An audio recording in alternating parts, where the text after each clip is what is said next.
मामले में भारत सबसे ज्यादा संक्रमित होने वाला दूसरा देश बन गया है, लेकिन फिर इसकी हालत दूसरे देशों से फिर भी बेहतर नजर आ रही है।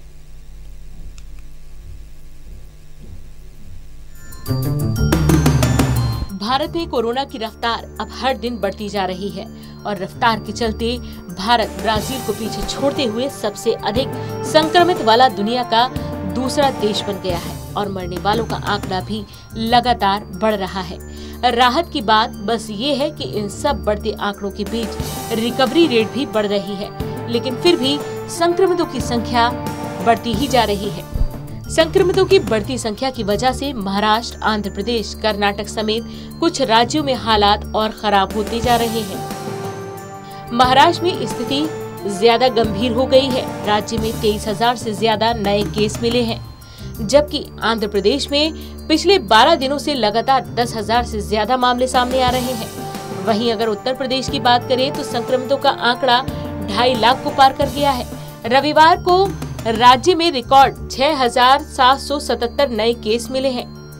देश में रिकॉर्ड 92,406 नए मामले सामने आए हैं। इसके साथ ही संक्रमितों का आंकड़ा 41,93,000 को पार कर गया है। ब्राजील में 41,23,000 मामले हैं, जबकि सबसे अधिक अमेरिका में 64 लाख से ज्यादा संक्रमित अब तक सामने आ चुके हैं। भारत ने कोरोना संक्रमण के मामले में ब्राजील को भले ही पीछे छोड़ दिया हो, लेकिन जांच की तुलना में संक्रमण को देखा जाए तो भारत बेहतर स्थिति में है। ब्राजील में करीब 1.5 करोड़ सैंपल की जांच हुई है और 41 लाख से ज्यादा मामले हैं, जबकि भारत में करीब 5 करोड़ जांच में 41 लाख से ज्यादा संक्रमित पाए गए हैं। देश में प्रति 10 लाख आबादी पर संक्रमण के मामले और मौतों की संख्या भी बहुत कम है। अमेरिका में जहां 19,419 और ब्राजील में 19,372 मामले हैं, वहीं भारत में ये संख्या मात्र 3,009 है। इसी तरह प्रति 10 लाख आबादी पर अमेरिका में कोरोना से 582, ब्राजील में 593 लोगों की मौत हुई है, तो भारत में 51 लोगों की जान गई है। देश में मरीजों के स्वस्थ होने की दर जहां बढ़कर 77.32% हो गई है, वहीं मृत्यु दर 1.72% पर आ गई है, जो दुनिया में सबसे कम है। बता दें कि भारत में लॉकडाउन में दी गई ढील और अनलॉक के सभी चरणों में मिलने वाली रियायतों की वजह से कोरोना की रफ्तार तेज हो गई है और तब से ही इसकी रफ्तार हर दिन बढ़ती जा रही है। इसकी एक वजह और है कि लोगों का इस बीमारी के प्रति लापरवाही बरतना भी बताया जा रहा है। अब उम्मीद वैक्सीन से ही है, जो इस बीमारी से छुटकारा दिलवाएगी। Special desk, total news. तो कोरोना के मरीजों को लेकर एक राहत की खबर है। जो मरीज महामारी से जूझकर ठीक हो गए हैं, उन्हें ज्यादा लंबे समय तक कोरोना की वजह से तकलीफों का सामना नहीं करना पड़ेगा। कोरोना वायरस का सबसे ज्यादा असर इंसान के फेफड़ों पर होता है, जिसके चलते उसकी मौत भी हो जाती है। लेकिन जो संक्रमित इस महामारी को मात देकर ठीक हो जाता है, वो काफी हफ्तों तक पूरी तरह से ठीक नहीं हो पाता है। इस महामारी का असर काफी लंबे समय तक उस ठीक हुए शख्स पर नजर आता है। डॉक्टरों ने इस बात को लेकर डर जताया था कि कोरोना के गंभीर मरीजों को क्षतिग्रस्त फेफड़ों के साथ ही लंबे समय तक रहना पड़ सकता है। लेकिन अब एक नई स्टडी में पता चला है कि कोरोना से गंभीर बीमार मरीज के फेफड़े कुछ वक्त में खुद की ही मरम्मत कर लेते हैं। ये दावा किया गया है ब्रिटिश टेलीग्राफ की रिपोर्ट में। इस रिपोर्ट के मुताबिक करीब 3 महीने में कोरोना मरीज के फेफड़े खुद की मरम्मत कर सकते हैं। इस स्टडी के बाद अब ऐसी उम्मीद की जा सकती है कि कोरोना के गंभीर मरीजों को काफी लंबे समय तक कई तरह की तकलीफों के साथ लंबे वक्त तक नहीं जीना पड़ेगा। ये इस तरह की पहली स्टडी है जिसमें कोरोना मरीजों के फेफड़े ठीक होने की बात कही गई है। हालांकि कोरोना मरीजों का इलाज करने वाले कई डॉक्टरों का कहना है कि रिकवर होने की कई हफ्ते बाद भी मरीजों में बीमारी के साइड इफेक्ट देखे जा सकते हैं। स्टडी के दौरान ऑस्ट्रिया में 86 मरीजों की जांच की गई थी। ये मरीज 29 अप्रैल से 9 जून के बीच हॉस्पिटल में भर्ती हुए थे।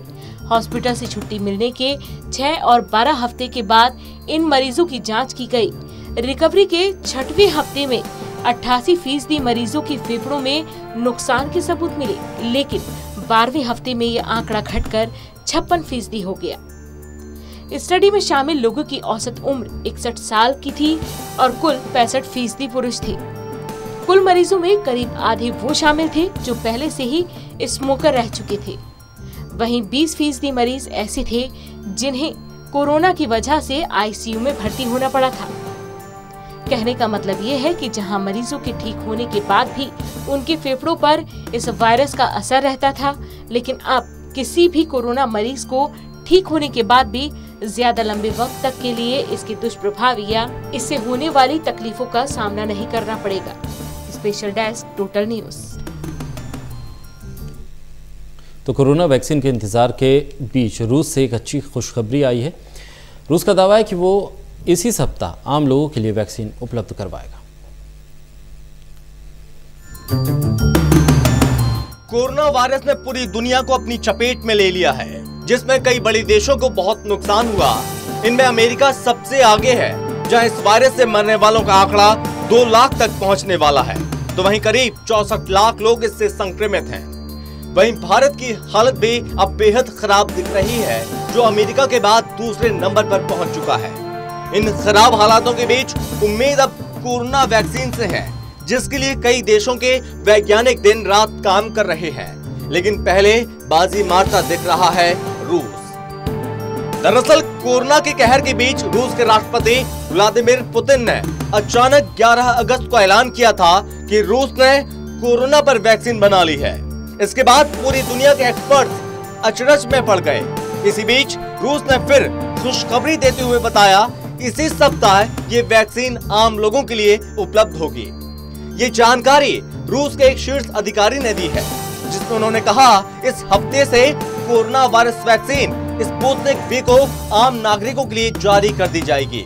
इस वैक्सीन को रूसी राष्ट्रपति व्लादिमीर पुतिन ने 11 अगस्त को लॉन्च किया था। रूसी news agency Russian academy of sciences में डिप्टी डायरेक्टर के हवाले से कहा गया कि स्पुतनिक वी वैक्सीन को रूस के स्वास्थ्य मंत्रालय की अनुमति के बाद व्यापक उपयोग के लिए जारी किया जाएगा। स्वास्थ्य मंत्रालय इस वैक्सीन का टेस्ट शुरू करने जा रहा है और हम जल्दी इसकी अनुमति हासिल कर लेंगे। रिपोर्ट के मुताबिक आम लोगों को वैक्सीन उपलब्ध कराने के लिए निश्चित प्रक्रिया है। 10 से 13 सितंबर के बीच नागरिक इस्तेमाल के लिए वैक्सीन के बैच की अनुमति प्राप्त करनी है। इसके बाद जनता को वैक्सीन लगाई जानी शुरू हो जाएगी। बता दें कि इस वैक्सीन को मॉस्को के गामलेया रिसर्च इंस्टीट्यूट ने रूसी रक्षा मंत्रालय के साथ मिलकर एडेनोवायरस को बेस बनाकर तैयार किया। इस वैक्सीन के 2 ट्रायल इस साल जून-जुलाई में किए गए थे और इसमें 76 प्रतिभागी शामिल थे। परिणामों में 100% एंटीबॉडी विकसित हुई थी। हालांकि इस वैक्सीन को शक की नजर से देखने वालों की भी कमी नहीं। अमेरिका समेत कई देशों ने इस पर सवाल उठाए हैं। यहाँ तक कि WHO ने भी रूस को चेताया था कि वो उसका उत्पादन ना करे, लेकिन रूस ने सबकी बातों को नकारते हुए न केवल इसका टेस्ट किया बल्कि उत्पादन कर अब जनता के लिए भी उपलब्ध कराने का दावा कर रहा है। Special desk, total news.